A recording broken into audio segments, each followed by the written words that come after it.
Plugging into the Breaking It podcast. It's the Fish Kind of podcast. And it's my kind of podcast. And your kind of podcast. Our kind of podcast. Welcome to the show, everybody. Episode 207. Woo! Cranking them out over here. Mm-hmm. It's like a fun factory. Oh, yeah. It is. Sarah gets really excited when I say something that she likes.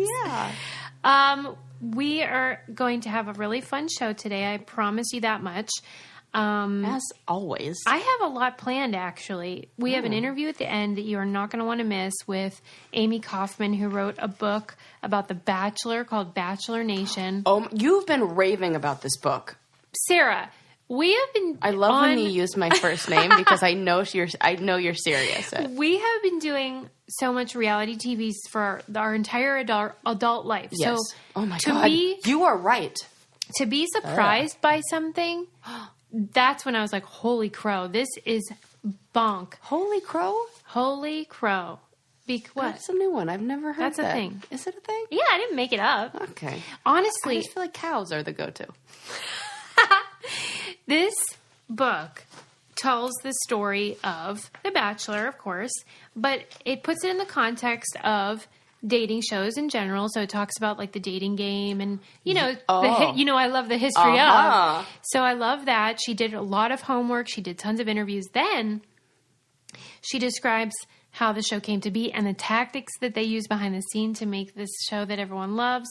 And I was shocked. Oh my gosh. It is so gross, Sarah. And then I went to dinner with our mutual friend, who shall remain nameless, who worked on 3 seasons of The Bachelor. Mm-hmm. And so I was like, give me the scoop. Oh my gosh. And she goes, that author contacted me and asked for an interview, and I couldn't do it because I would never work again. So it's all true. Yeah, she confirmed everything that I read in the book and told me other stories. But anyway, the interview's great because Amy and I basically kind of talk about like reality TV, her book, but also like more generally, is it right to watch these shows? Is it? Because I kept referring to how thetruth.org, where they would tell you the dangers of smoking, but then would give you the choice. Like, you have all the information now. If you want to keep smoking, that's your choice. I kind of see that about reality TV, where it's like, we're telling you what goes on. If you still want to watch it, that's fine, but you should be an educated consumer. Right. And she goes, do you really think it's like that, where we're doing the equivalent of something that harmful? I'm like, I do, actually. Yeah, I kind of do too. Especially lately with some things I've seen on the TV. I mean, the only episodes I've ever tuned into for The Bachelor or Bachelorette was the home visits. Oh my God. And after I saw one, I was like, oh, this What disturbed you about it? Well, it was the one, I want to say 2 seasons ago of The Bachelor, where it was a guy who, his mother passed away when he was rather young, I want to say 17, and his father became Sikh. Yes. And I was like, this is not okay for a million reasons, because they're forcing a family reconciliation that should have happened in a therapy office and over the course of like weeks, if not months or years. Yeah. And it was, it felt disturbing to watch as somebody in the mental health field who knows how difficult these things are for families to deal with without a camera crew there. Mm-hmm. And sure enough, it ended up with him, people in tears and crying and storming out. Probably traumatized. Totally traumatized. Re-traumatized. I'm drinking Bright Cellars today because I took the quiz online and found out what my type of wine is designed for my palate by answering like, what type of chocolate do you like? What type of juice do you like? And then they're able to tell what kind of wine you'll probably enjoy. And then they send it right to your door. It's based on this algorithm that these MIT grads created. They have a passion for wine, and we're like, we want to bring wine to you that you will love. Mm-hmm. And it's a really flexible model that they have, and I have not had any luck. In fact, bad luck. I had one bottle of wine that was sent to me that I didn't enjoy because it was too sweet. Mm-hmm. It was dry, though. You know how you say dry rosés and stuff? Yeah. But I wrote them, and I'm like, I didn't love this. And they were like, we'll send you a different one. Oh, my gosh. So fantastic. I like that a lot, because if they do send you one that you don't enjoy, they'll sort it out. Go to brightcellars.com. That's Bright Cellars as in a wine cellar.com/brain candy and take the quiz. See what wine they think that you'll enjoy. And then they're going to give you 50% off your first order, which is so fun. First month, brightsellers.com/braincandy. And I wanted to tell you that I asked our listeners on Twitter a question because I thought it would be fun to talk about. Oh, what was it? Are you superstitious? I'm a little stitious.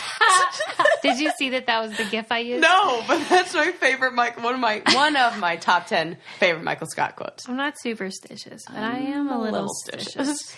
Are you superstitious? I try not to be, but then I find myself being superstitious in weird scenarios, like or having, like, for example, there was a ladder that was out in my garage, and there were boxes in the way to go around the ladder. So I went under the ladder, and then I was like, I got to go back under it, and I got to move the boxes. But I know in my head that there's nothing, and I've broken so many mirrors that, I mean, I got like lifetimes worth of bad luck. Maybe that explains what happened with Johnny. Maybe it's because all that mirror breaking you did. Well, then I think he may have broken a few too, because his luck seems to be not so bueno.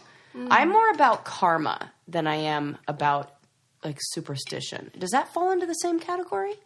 No, I think that implies a control that you have. Yeah, that you have action, like, because I guess superstition has that same thing, but it's more about like weird quirks rather than cause and effect, like behavioral. Like, I'm going to be good, and so good will come to me. But I was raised by a woman who's rather witchy, and shout out to Sally. Yeah, and there would always be things like, what did she do?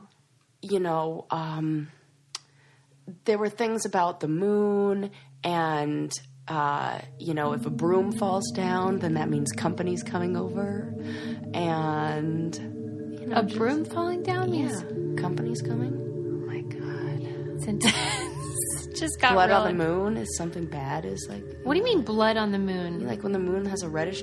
Your mother said the same thing. Oh, a blood moon. Like when, but I think, is that the same? Because a blue moon doesn't mean that the moon is actually blue. So I want to make sure I'm the blood moon was supposed to be red. Yeah, when there's like a red tint. It's like a bad omen. All right. I'm going to read you some of the ones that our listeners have. Tough stuff. Oh, God, that gets me every time. Yep. So Christy, one of our most loyal brainiacs, love her. She grew up in sports, and she said that a lot of her, and I've heard this about athletes, that they often have these rituals that they feel like they have to do. Oh, you know what? When I played volleyball, I did that. What'd you do? I had to spin the ball 3 times, slap it on the floor twice, and then I was able to serve it. Oh, wow. So did you have you and don't wash your socks? And the one time I did that, I jump served and I broke my ankle. Pen drop. Yep. Wait. Broken. Done. For real? Never played volleyball again. You broke your ankle? I shattered my growth plate in my foot and broke my ankle and was in a cast for the next 2 months. Mm-hmm. That's weird. Yeah, because of jump serve. Because I did not spin the ball. Because I was playing outside. And at the time, did you think that was why? What happened? Of course. Yeah. I mean, looking back at the moment it happened, I was more like, try to be cool, Sarah. Try to make it look like you didn't just... so bad, the pain? And I went for a week without going to the hospital. You are so weird like that. I know. It's because when I was a little kid, I used to go complain about everything, and I was always in the nurse's office for, nothing. And you cried wolf? Yeah. There was, somatic symptoms. And so then I went in the other direction as a young adult, and I was like, nope, I'm never hurt. And then I really was. I've done that a few times. Christy says that if she gets a coffee at a convenience store or a Starbucks, she has to use 3 straws to stir it. Oh. And then she said she also has to put her socks on the left first, then the right. Well, that's just common sense. Right. But what I didn't see her say is why. What happens if you don't? Broken ankles. Is that just a general, something bad's going to happen usually? It's almost one of those confirmation bias things where it's if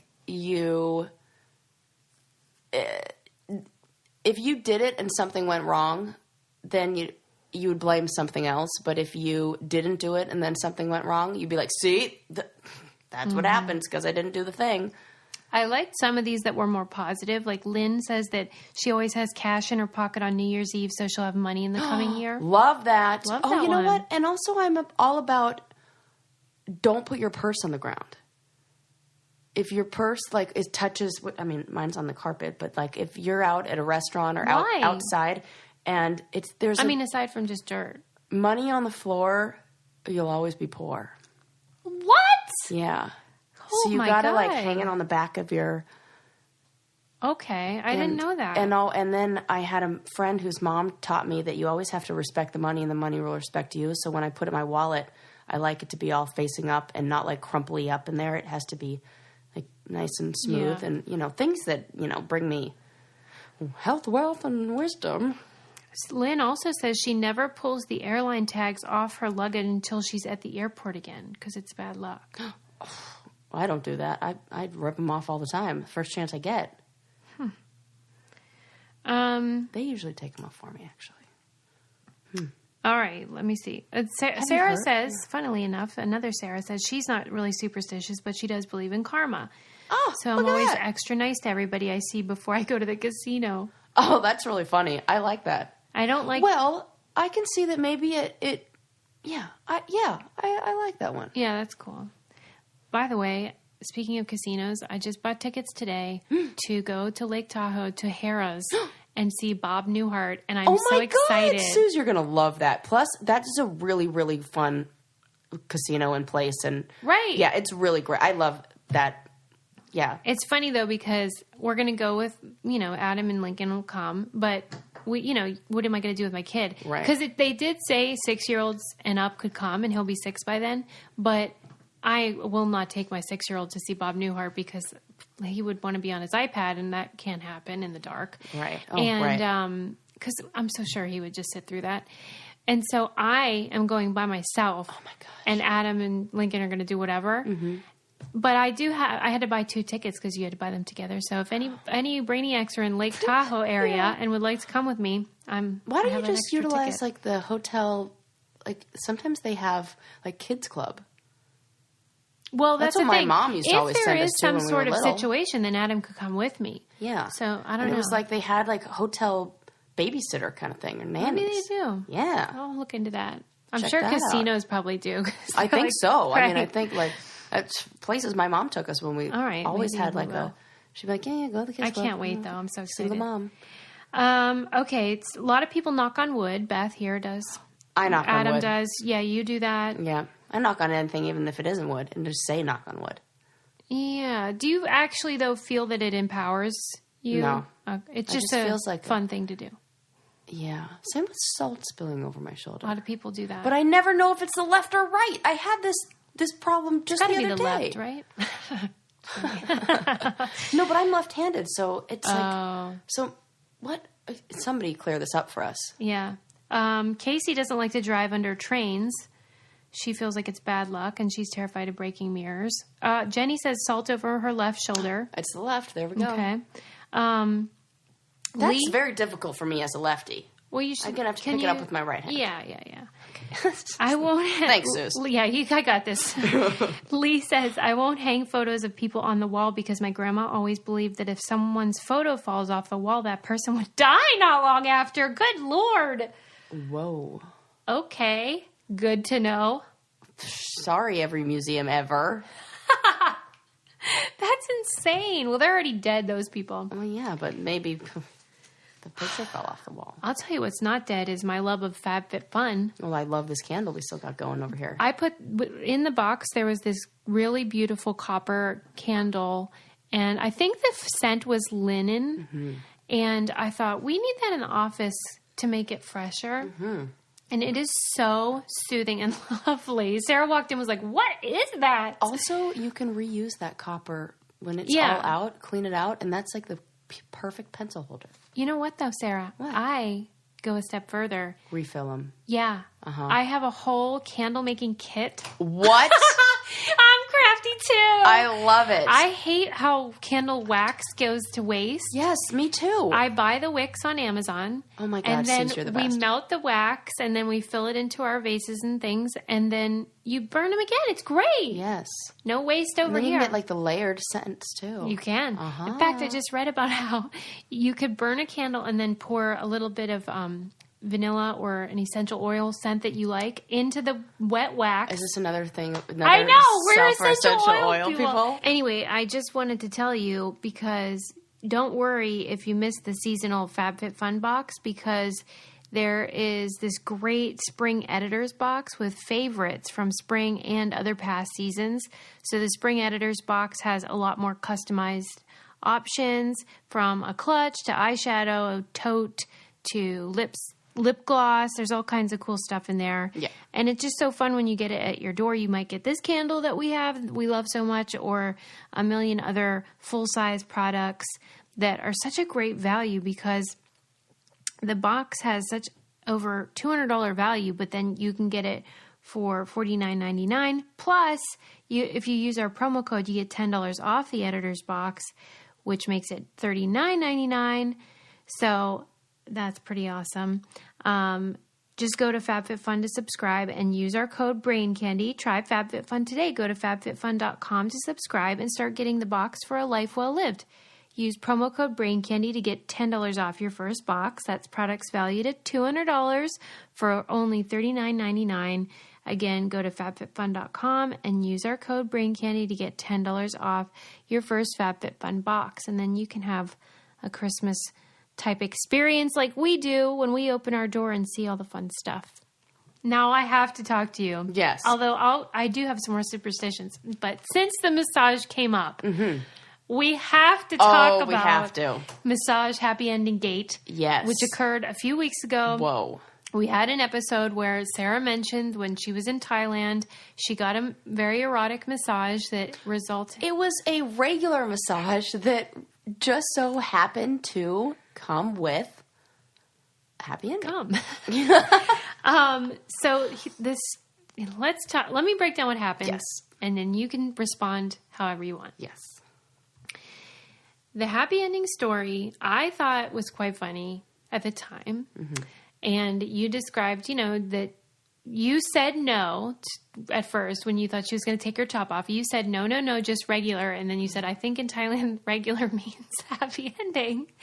And then you were doing it in the context of the book Slut Ever, which is your March book club pick, in which she says, why do men get happy endings but women don't? Mm-hmm. A lot of our listeners felt like this was, number one, horrible for us to encourage women to ask for happy endings when that's illegal.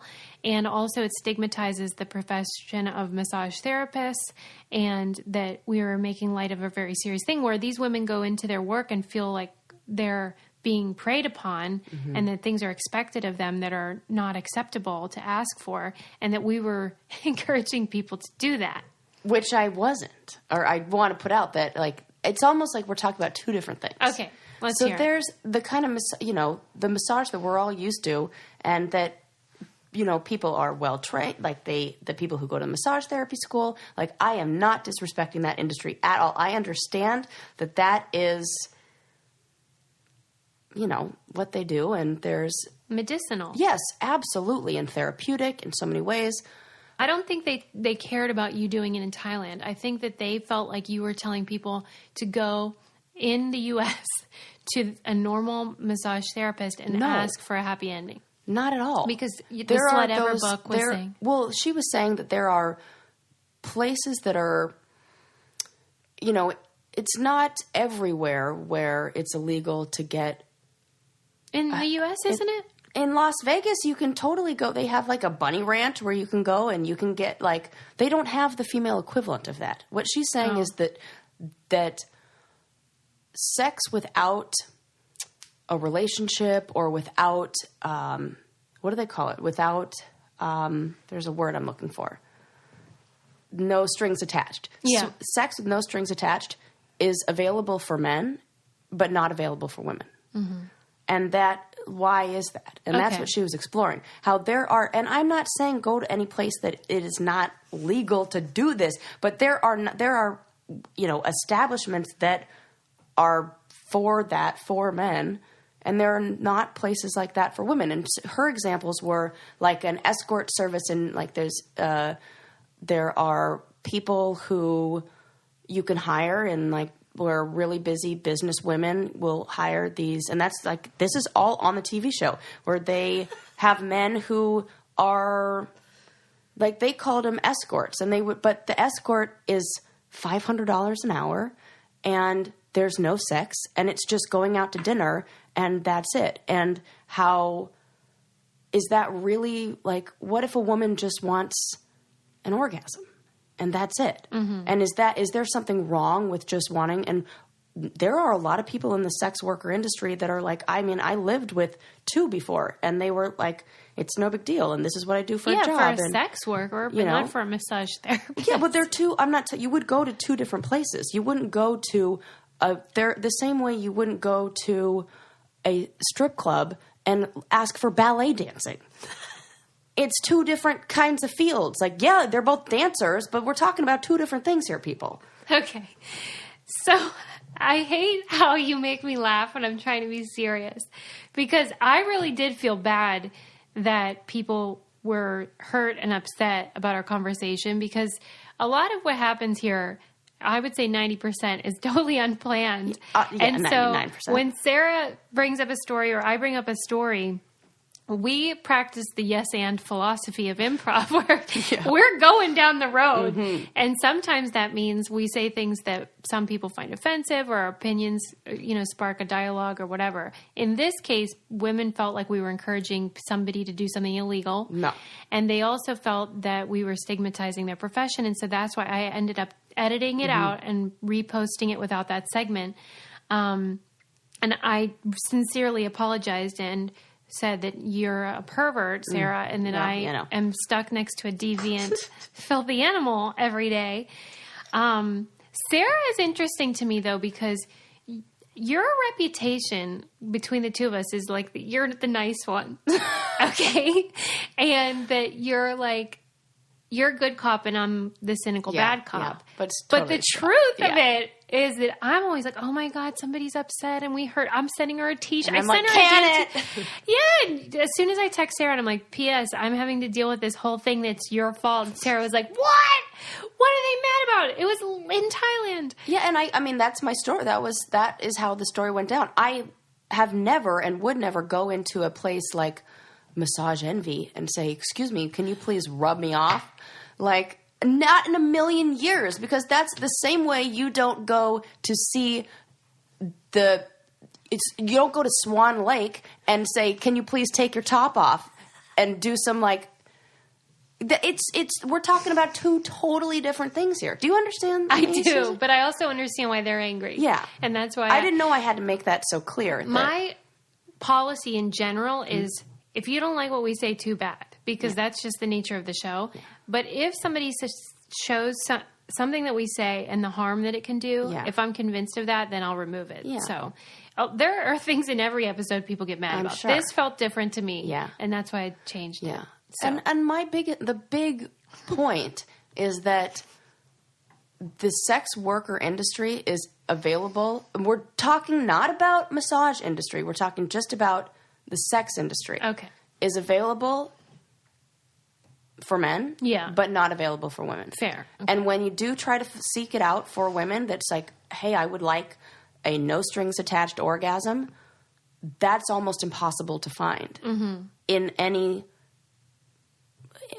way, know. Okay. So that's what we were talking about. Yeah. And it, the book club meeting is tomorrow, and we'll have a conversation with the book club members about the book Slut Ever and what they thought about it. And so I think it'll be fun. Mm-hmm. Some people might bring that up, that they didn't like what you said. So we'll have to talk about that. If you want to join the book club, you can join on patreon.com/braincandy or on our website, thebraincandypodcast.com. We have lively conversations, debates. Sure I cried last month. I cried last month. Did you? Well, I cried because you were crying, and then we were talking about it, and then made me cry, and then we just were thinking it's a whole about thing. It was we meet with everybody. So it gets emotional because we talk about such deep things. Oh, and then people were sharing such important, great stories. Yeah, it's really fun. But anyway, so I'm glad that we got that out in the open. Yeah. Good Lord. Yeah. I have to put out all these fires that you create. Hey, I was willing to jump on the Brain Candy Crush and stomp them out myself. And Susie was like, no, don't do that. I was like, oh, for Pete's sake. Everybody's misinterpreting what I'm saying. But I understand. I understand what they were saying. Okay, good. And I stand by my Swan Lake reference. That ballet thing is this is so funny. Okay, what do you want to talk about now? I got lots. You got Tell lots? me. Okay. All right. Let me see. Oh! I have to talk about one thing first. Sure. Because you have so many stories, but I just want to. Okay, so a little while ago was International Women's Day. Yeah. What did you think about McDonald's flipping the M upside down? Why do we always end up talking about McDonald's? I know. Well, I had two McDonald's stories that they flipped the M upside down, and then they took cheeseburgers and chocolate milk out of the Happy Meals. So now they're just meh meals. I thought it was nice that they wanted to support women. I mean, yeah. What did you think? I just love anytime... because I always see these stories like a day or two afterwards when Twitter's already had their way with it. Yeah. And hearing people's response to it, like when I love any Twitter post where it'll say McDonald's and then we've flipped the W upside down, employee, how about you give us a living wage?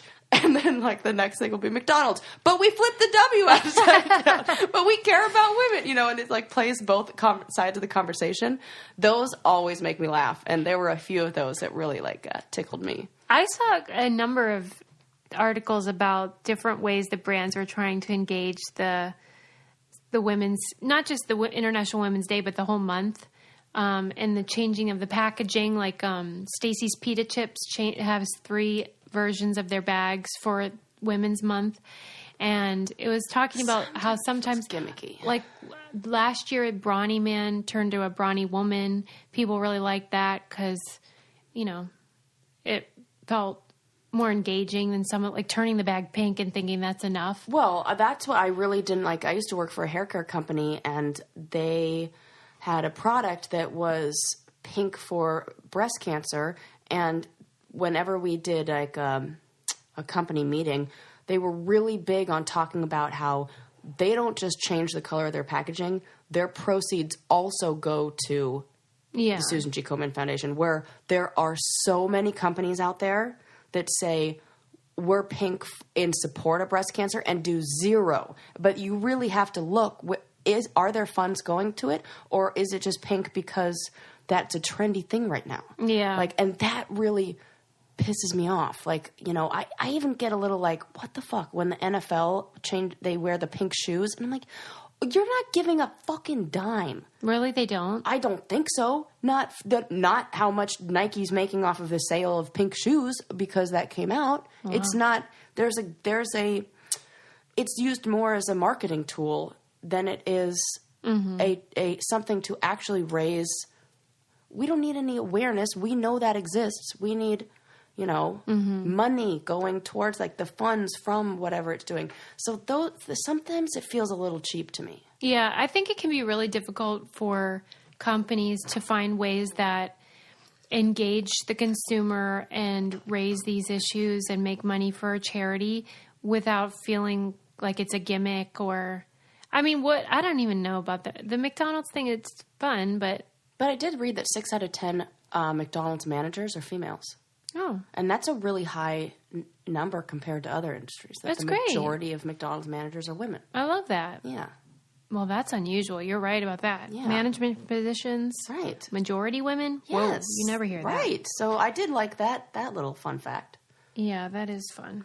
I'll tell you what I'm getting into. What? Organizing my entire life. That seems to be the theme of your 2018. I want to organize your life, everybody's life. Please, organize away. What have you got for me? Well, the first step is this app called Picnic, Picnic. And it's so cool because you can have the calendars of all your family members synced. You can assign people tasks, which I am really a big fan of. Yep. And then if you're kids are on teams, then you can sync the calendars from Team Snap into the picnic app as well. And that way everyone knows where everyone's going all the time. No excuses. No, no excuses. And then also they have to-do lists, they have shopping lists, but then also they have like, if you like to go to Walmart or Costco or Target or whatever, you can make lists specifically for that store. So when you go to that store, you know, I need to get this here, I need to get this there. And then they have a recipe section and a planner, meal plans. And then you can make like your grocery list from your recipe list. It's so cool. That's awesome. And that way it's like comprehensive for every area of your life is covered by Picnic.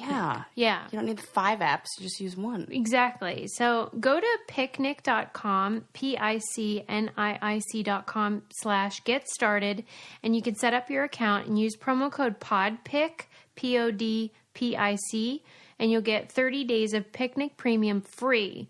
So that's picnic.com/get started. That's PICNIIC. And then set up your account and use promo code PODPIC, PODPIC, for 30 days of Picnic Premium free. And, I mean, you can get organized like me. That's what I'm saying. And like future me. And like Sarah from the future. All right. Let me ask you that. Oh, I read this cool article in the New York Times about how a lot of tattoo parlors are redesigning to be female friendly. Great. Which is a great example. I think female tattoo artists are among the best out there. Well, and they were talking about how it's still a boys' club. Mm-hmm. So a lot of times you go in, even though females get the majority of tattoos, which I didn't know. What? Yeah. I mean, women are the primary consumer of tattoos, yet when you go in, it's clearly male-centric and heteronormative. And the women say that it can be very difficult for them as artists because they can't get apprenticeships as easy. Right. Because it's the boys' club scene. Yeah. And so they're trying to turn it around and make like that Pinterest look, but a tattoo parlor. Yes. Oh my gosh, so cute. In fact, I follow a whole bunch of people on Instagram that are like that. Oh, good. Okay, so you've seen it and probably didn't even. Oh my gosh, she's so cute. Baby Linda. Her name's Little Baby Linda on Instagram, but she's a tattoo artist, and it's like they did both, where it's like beauty and tattoos, where you can get your eyebrows tattooed, or you can get like. Oh, that's cool. Yes, and she's freaking awesome. It was kind of like high time for this. Yes. And I guess when you have a system in place, it can be very hard to undo it and to change things. I love everything about this. You should see the picture. It's like, now that is adorable. And I want to go there. You know, it looks like the kind of place you want to walk into, feel comfortable, and it looks clean and lovely and not that rough, edgy thing that a lot of the older ones have. Yeah. So there's a place for that, but there also is a place for other options. Yeah. Well, and they were saying how... Especially, I want to get tattooed in a cute place like that. Well, and when women get their tattoos, often it's in a place that they feel a little weird about disrobing. Maybe in the same way that when you go to a doctor, sometimes you want a female physician. Mm-hmm. And so they like to create these spaces where women feel comfortable showing their body. Yeah, it's all really cool. Yes, this is great. Yeah, and I just feel like, whoa, why did it take us this long? Yeah. And like all the tattoos that I'm loving right now are all done by women. You know where I want to get tattooed, which you're going to be like, what? I want to get right in between my boobies, like my right under. Like what do you want to get? A cool like geometric like. No, I like that. Yeah, like right around here. That because you know. I think you would look really nice with that. I'm so into it. And because your chest isn't like overwhelming, that would be. That's a nice way to put it. Well, because if you had giant tits, it would be a thing. There was another article in the New York Times though about tattoos, and it was saying how we kind of already talked about this. The way that tattoos.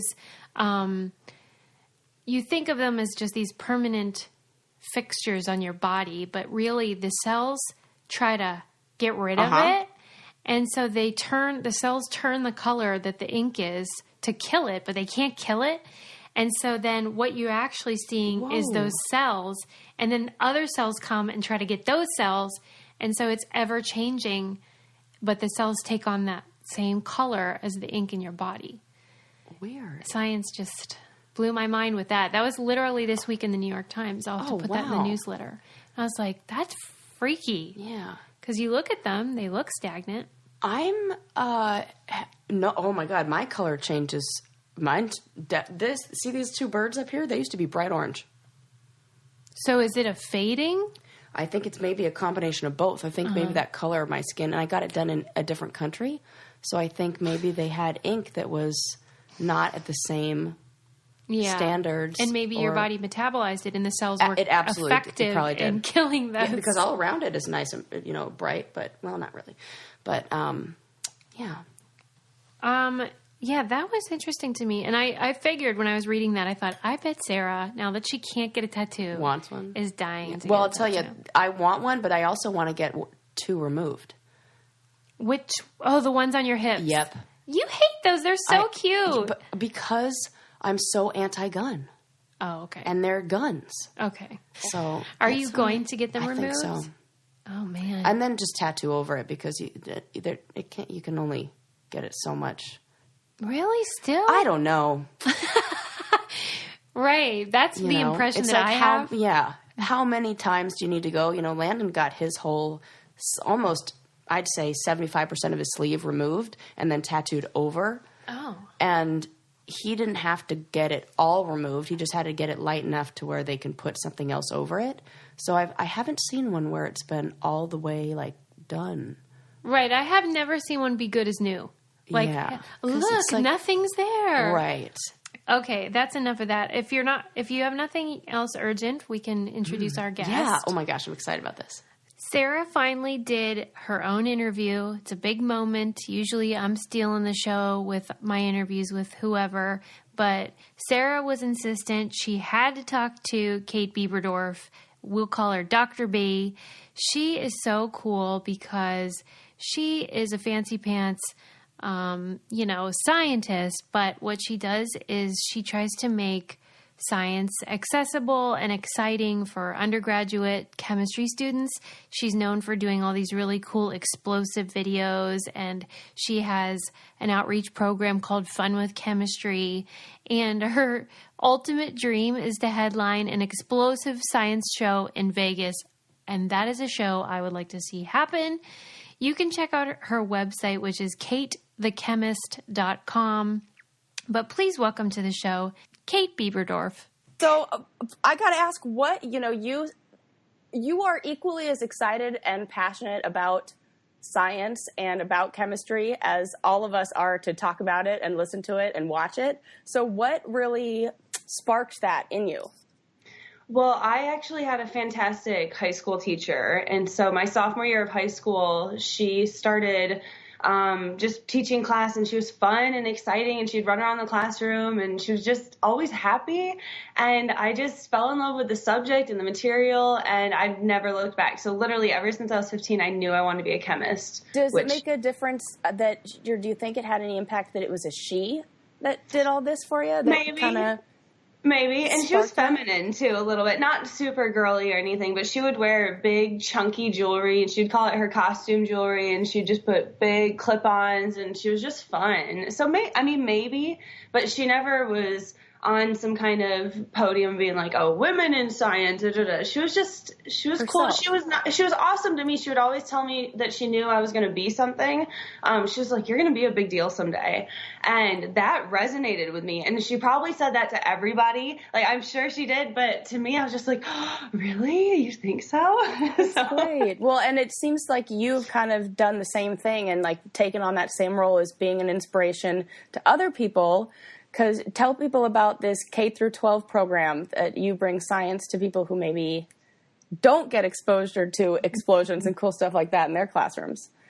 What I run, the program is called Fun with Chemistry, and what we do is we go out to local Austin schools and we blow stuff up, and we try to show kids that science is fun and entertaining. You don't have to be a dork or a nerd to like science. You can just be a normal girl who likes to blow stuff up or play with fire or whatever.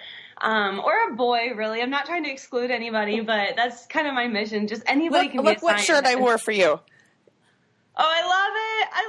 I don't even have one. I need one of those. Well, don't worry. I'll send you one. Oh, please do. Send me your address, and I will make sure that you get one of our Brain Candy STEMinist shirts. That's what I'm wearing for everybody who's listening. I'm wearing our STEMinist shirt because, hello, I have to. Come on. We got, STEMinist sitting right across from me. Yeah, exactly. That's amazing. I love it. I need one of those so badly. Well, now you're going to get one. So, yeah, and maybe, you can wear it during your science explosion demonstrations. I would. Yes. I will. Honestly, I will. Because I need to wear a little bit, because my lab coat is so heavy because it's flame retardant. So I have to wear kind of little clothing underneath that. Otherwise, I sweat to death, especially when I'm on TV. That's not really a good look. So I'm looking forward to the shirt. Thank you for that. Perfect. Well, what was the last, speaking of television, what was the last TV appearance you were on doing stuff? Well, actually, yesterday, the Longhorn Network, which is our local TV kind of thing for Longhorn, because the University of Texas, Bevo, Longhorn, everything, but our Longhorn Network was here, and they filmed a bunch of demonstrations, and I got to set myself on fire. Oh, my God. It was just fun. It was the first time of the season, and so that's great, because I just got back from Europe, and so I was like, oh, do I remember how properly? No, yeah, I do. So everything was great. We did it. They asked me to do it a couple times, which was really fun for me. But the last one that was televised was Pickler and Ben, which was their national show. They shot out in Nashville. And then I did one with Discovery Channel Canada. And so that show was called The Daily Planet. And that was fun because they wanted me to try some new stuff on camera. And I was like, I am happy to try new demonstrations. So anytime anybody wants me to blow something up or give me an excuse to try a new way to do it, I am all about that. So what are the kind of, when they say, oh, we want you to try something new, what kind of experiments for you are new and exciting that you haven't done before? Oh, man. Well, I love anything that has a theme, and so there's a reason cool. Halloween is my favorite. The pumpkins are just incredible. I love doing anything like that. So if somebody comes at me and they want me to do something for their birthday, I love to try to find out what they like, what are they interested in, and so maybe I can do a balloon animal in their favorite animal or something like that, and then you fill it with hydrogen gas, and then you can set it on fire, and then fill some with helium. And if you fill it with helium, you can give it to the kid because then it's safe. And if you pop it, nothing's going to happen. Then there's a little science lesson there too. But something like that is just really fun for me, and you can find a way to get a kid interested in it, especially girls. You'll have a princess science party, which I think is the coolest thing in the world. That makes me so happy that that's a thing now. I went. It's so funny. I went to a party store, and they really did have that as an option, and I was like, wait a sec. Yeah. This is amazing. And why was this not available? Why did I just get stupid Disney princesses? I mean, I wanted princesses with explosions. What the heck? So all these experiments, I have a terrible, insane fear of fire. So it's like I get to live vicariously through your experiments and other people blowing things up. Instead, when you said I set myself on fire, I was like, oh my God, that's awful.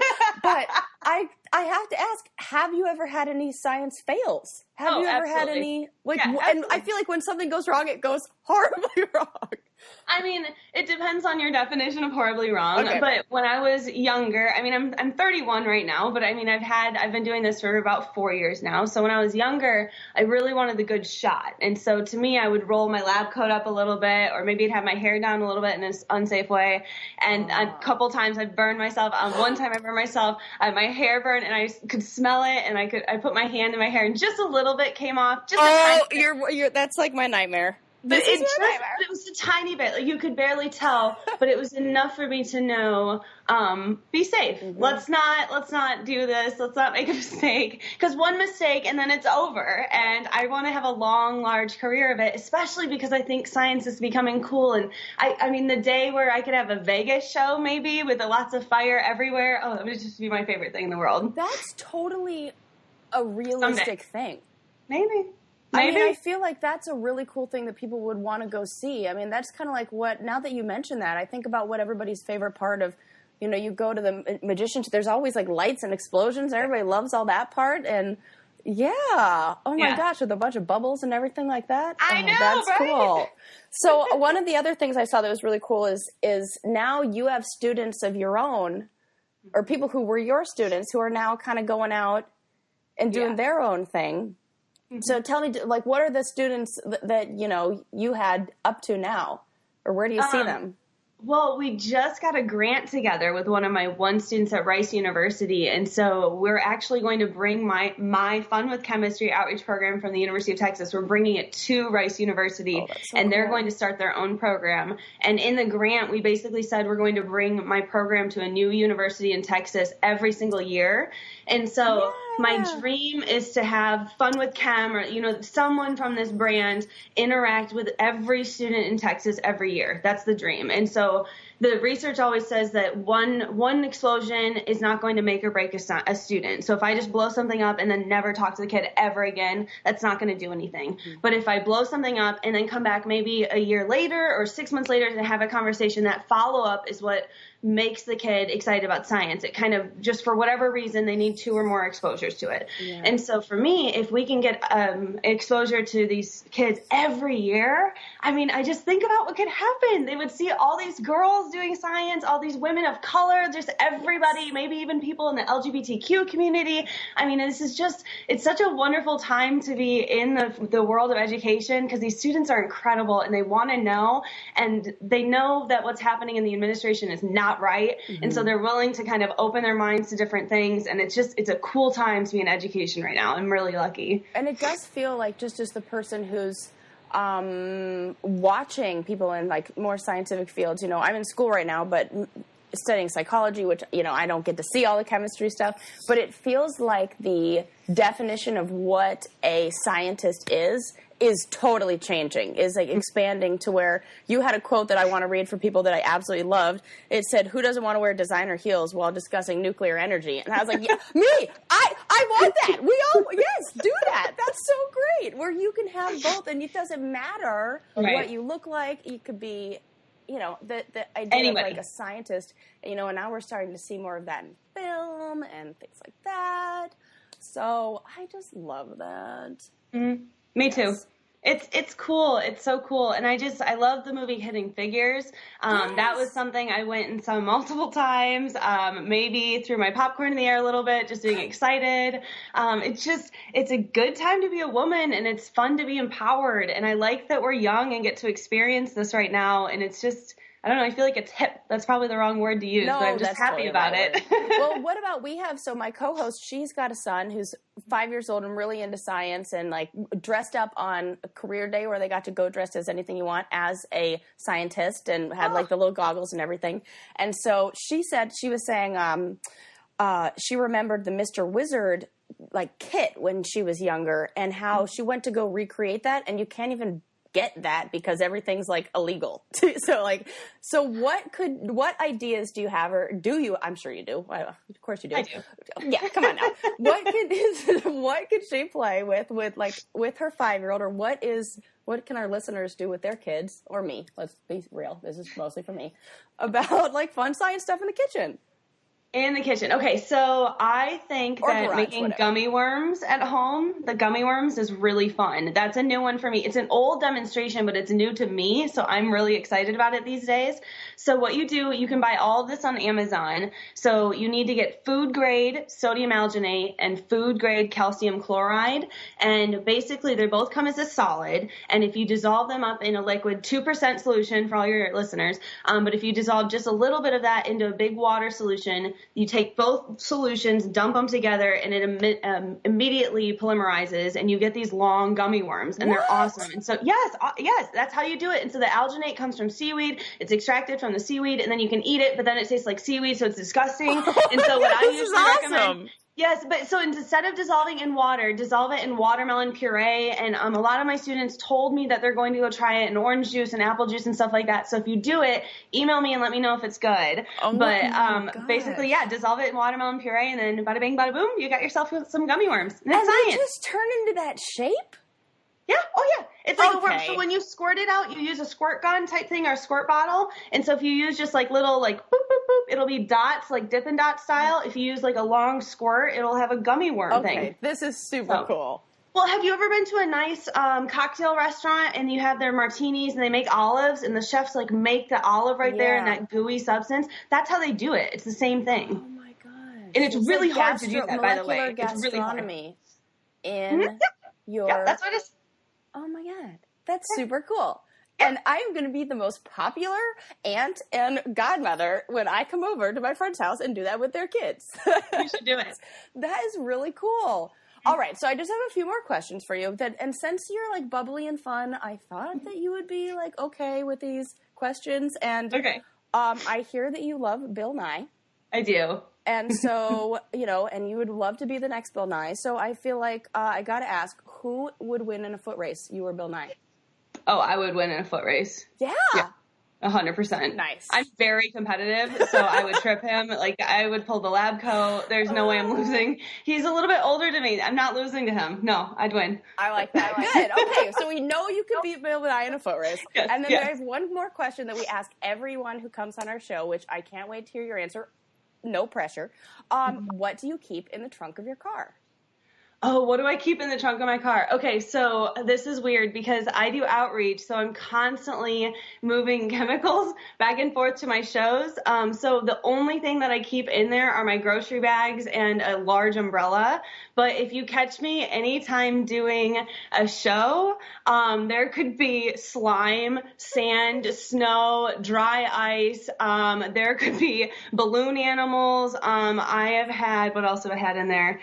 Stuff I don't want to mention because I don't want people to I don't want to get in trouble. But a lot of really fun things that I can do. And, blow torches for sure. I always have a blowtorch with me if I'm doing a show. Gloves, goggles, lab coat. Got to have my safety equipment. A fire extinguisher. A fire extinguisher. extinguisher. But if it's another day, just an umbrella. Yeah. Well, what's the umbrella for? Just rain with global climate change, man. It's coming everywhere. True. I had a snow day today. The entire university shut down because of a little bit of ice in Austin. You're in Austin. Yeah. Oh gosh, and that's usually hot. Oh, interesting. Yeah, my brother's in Colorado. It was -10 today, and I was like, nope, not for me. So. Nope. Yes. Well, do you have any last messages for any people who are interested in science and maybe not necessarily in school for it, but just like maybe favorite websites you love or anything you can direct our nerdy science listeners to? Absolutely. So the first thing I would say is that anybody can be a scientist. It doesn't matter how old you are, where you came from, how much money you make. It really doesn't matter. If you have questions, then you're a scientist. And so I really think that children's museums are doing a lot of fun events these days. So if you have kids, go to the children's museums. And if you have adult friends that like to do things, a lot of times the children's museums will hold 21 and up events. We have one here in Austin called a Thinkery, and they do murder mysteries. They do all these different things. And then they have cocktails that are themed for that event. So there's a lot of fun things out there. And if you live in a weird city like Austin, that is awesome.